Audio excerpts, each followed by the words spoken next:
Okay, so we've done our circle map. We've moved that information into our flow map. If you haven't done one of those steps and you're watching the wrong video, so you need to go back and do circle map first, then flow map with your sequence of events, and then you can move on to your sloppy copy.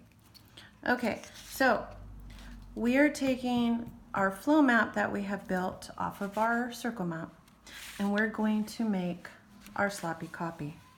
Here's how I do it. I have my flow map available to me so that I can get inspiration from it and remember the order and sequence that I wanted to write things in. All right, my holes are on the left side of my paper. Make sure that if you're starting on a clean piece of paper that your holes are on the left.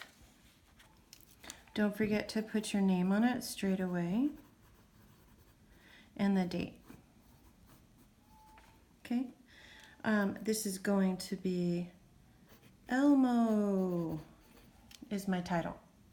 Okay, every good narrative has a title.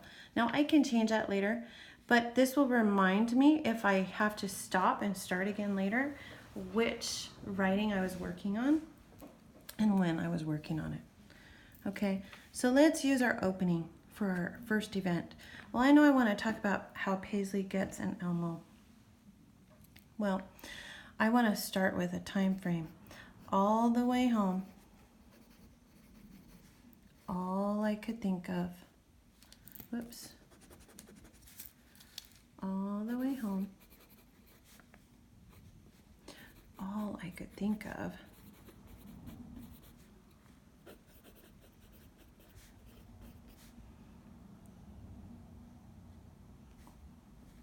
is the look on Elmo's face, is the look on Paisley's face when she sees her new Elmo.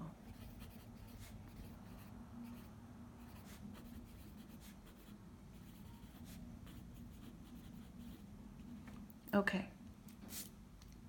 Now remember, this is a sloppy copy, so don't worry if it's perfectly written, but you do want to think about you're going to have someone reading this, and if you can't read your own writing, are they going to be able to read your writing? Now I know that I need some details to explain why that's all I'm thinking of. So I could say earlier in the day or earlier in the week,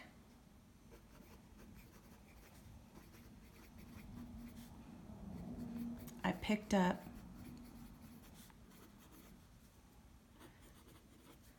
the 3-foot Elmo I had ordered.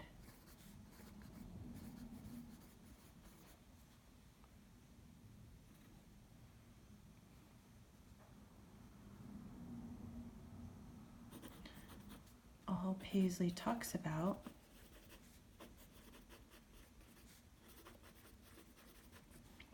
is Elmo.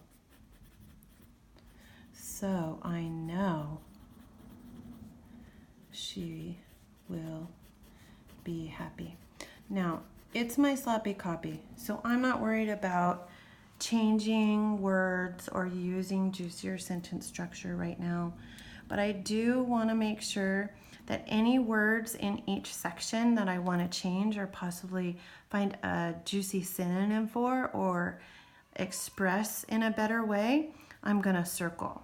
So I did pretty good. I'll give you an example. I did pretty good by saying when and how I got Elmo, and I already explained that he's a 3-foot tall Elmo, which would be taller than Paisley.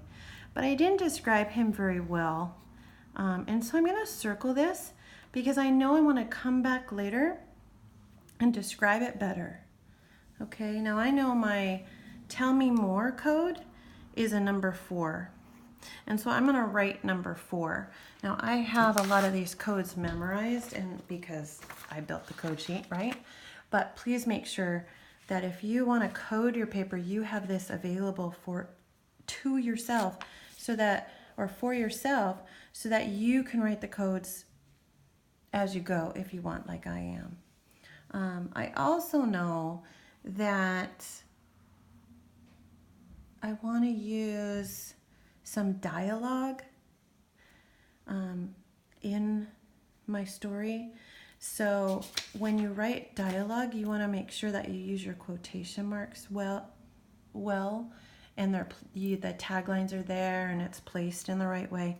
So please use my examples so that you can make sure you get your commas, your quotation marks, your end marks inside the closed quotation marks. It's easier if you're looking at it. Good example. Okay, so I want to add just a little bit more to this so I can get to my first event. So this is my opening still, and I will label this with a color in a second.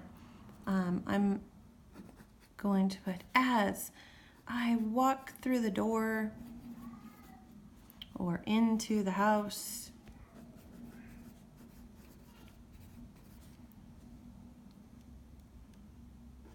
Paisley ran to me. Okay, I know that I want to add some more detail here as well, so I'm going to put that tell me more code number 4, because I know the words are spelled correctly, but I want to add a little bit more detail. I'm just not sure what I want to do yet. Now, when you're writing your sloppy copy, it's always a good idea to skip a whole line so that you remember when you're getting to your next section. Okay? I'm not quite done yet though, because I want to talk about giving her Elmo. This whole story is based on the idea that she's getting this Elmo. I picked her up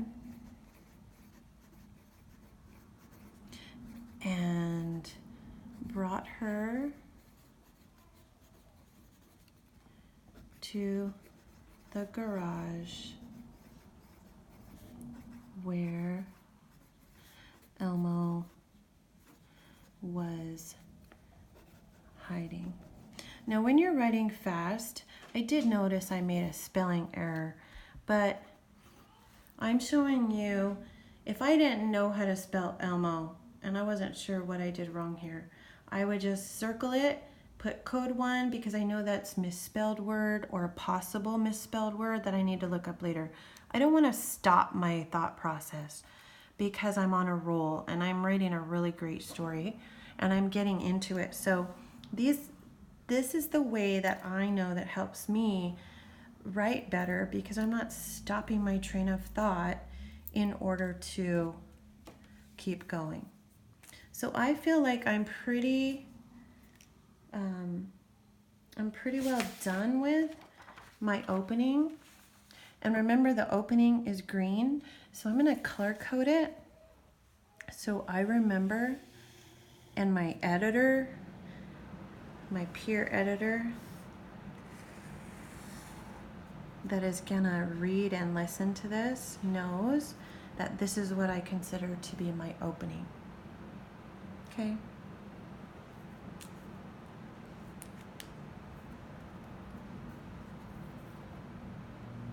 All right, so now I'm gonna move on. Let me move this up just a little bit. And I'm gonna get to my first event. Well, my first event is talking about Paisley gets surprised when Elmo comes to life, and then I have to talk about her reaction. Well, oh my gosh, okay. This smiley face is gonna remind me I didn't talk about her reaction at all in my opening. Well, that's okay, because I can come back now with my new paragraph, and I'm gonna skip a line, and I'm gonna indent again, new paragraph, new section, and I'm gonna say, all I could hear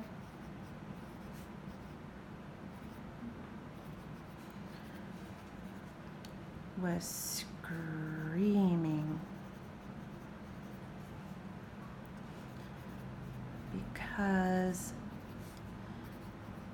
she was very excited. Again, circle that because I don't want to use a capital E. and I want to show extra feeling, so I'm going to use an exclamation mark at the end.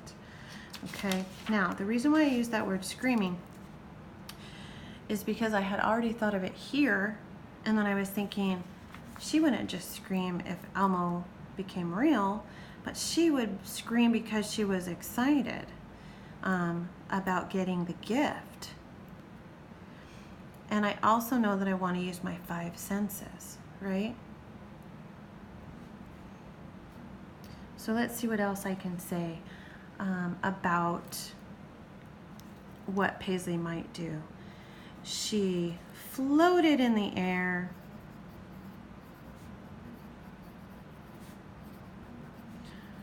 with her new red friend.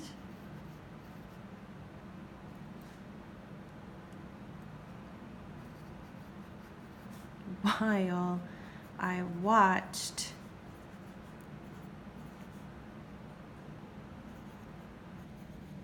with wide eyes. Wide eyes is an expression to tell the reader that I was shocked, right? If you think about it, a shocked face. You usually have your mouth open and your eyes are big because you can't believe what you're seeing. I also wanted to add an element of imagination into my story at this point. So I added that floated in the air. People can't float in real life. That's okay. I'm not writing about a realistic event. I'm writing about a make-believe one, right? We're writing a fictional piece, and the imaginative narrative is always fictional. I have elements of realism in there, which is fine, just like when we're reading Shiloh, okay? And I need a couple more details here to make it really, really important to my reader, that to make it so that my reader knows it's important that Paisley's in love with Elmo. So I'm going to say for the rest of the day,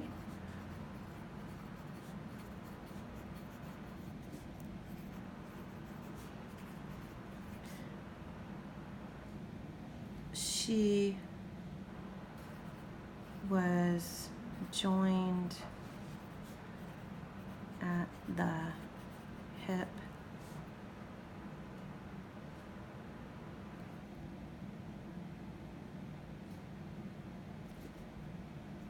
with Elmo. That doesn't sound quite right. And I need to go and check the spelling. I wrote something wrong there. If you don't know it, I know that I need a capital here, but I'm not going to change it right now. Excuse me. And this sentence sounds weird. Excuse me, to me.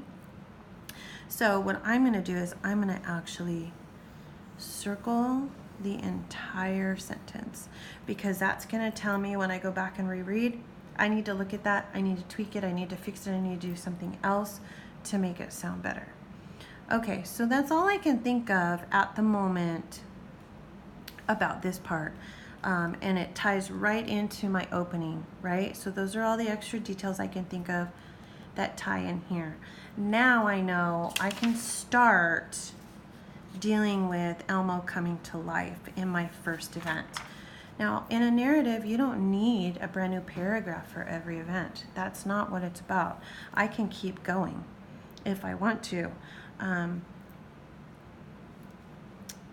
I'm going to, because it makes sense to make these two pieces stick together. So, sometime during the night, or excuse me, during the day, comma, because it's the day, not the night, Paisley heard, now here's where I want to add my dialogue, comma, quotation mark, "Hi, Paisley. Let's play."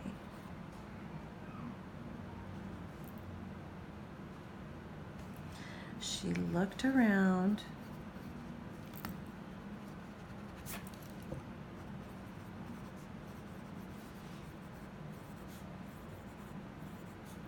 And much to her delight,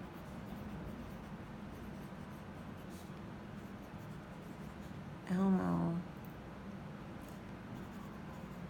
was standing in front of her.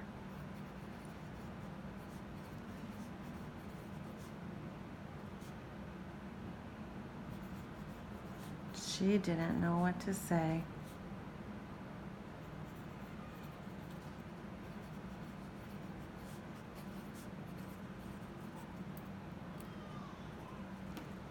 Okay, now this ties directly into my first event. It also has a little reference to my opening, but I am going to go ahead and show you that I'm going to use all of this information for my first event because I led with a nice bit of back information to get me to the part where it talks about Elmo coming to life. And then I'm gonna make my next transition will lead right into my second event. Okay, so you need to turn off the video now or pause it and go back, and I want you to write your opening and information about your first event.